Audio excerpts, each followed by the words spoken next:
इन कृषि कानून सरकार ने पास किए। भारतीय किसान संघ पहले दिन से ही इन कृषि कानूनों के विरोध में है।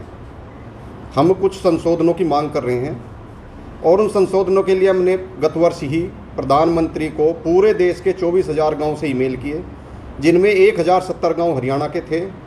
दुर्भाग्य का विषय है, सरकार ने उन ईमेल का कोई जवाब देना उचित नहीं समझा। उसके बाद गत 7-8 अगस्त को भारतीय किसान संघ की अखिल भारतीय प्रबंध समिति की बैठक झिजोली सोनीपत में हुई। 3 दिन में चिंतन करके विचार किया कि सरकार को दोबारा से जगाया जाए। तो 11 अगस्त को प्रधानमंत्री जी को पत्र लिखा गया। जो सुधारों की हमने मांग की है, उन सुधारों के साथ साथ किसानों को लागत के आधार पर लाभकारी मूल्य मिले और उसके लिए संसद में कानून बने। इसके लिए केंद्र सरकार को 31 अगस्त तक का समय दिया गया।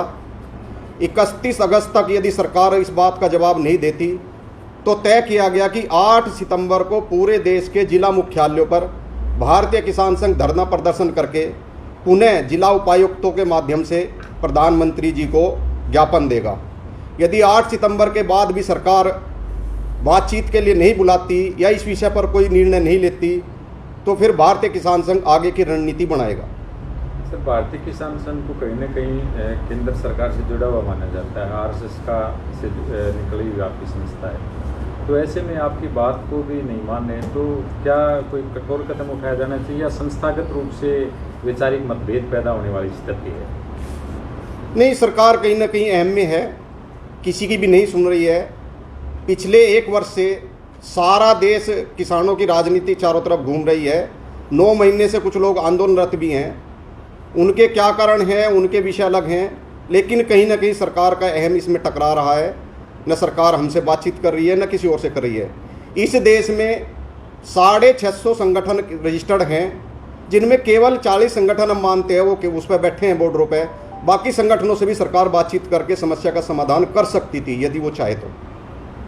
सर, आज जो किसान महापंचायत है मुजफ्फरनगर में, वहाँ पर राज्यपाल जी ने कहा कि भारतीय किसान संघ जो आरएसएस की एक इकाई है, उनको सक्रिय कर रहा है। कहीं ना कहीं बीजेपी उनको सक्रिय कर रही है और अब जिस प्रकार की स्थितियाँ पैदा हो रही हैं, कुछ एक मांग उनके माध्यम से रखवाएंगे, वो ज्ञापन देंगे और उसके बाद उनकी थोड़ी बहुत मांग मान ली जाएगी और हमारे वाले मामले को इसी प्रकार से लटका के रखा जाएगा।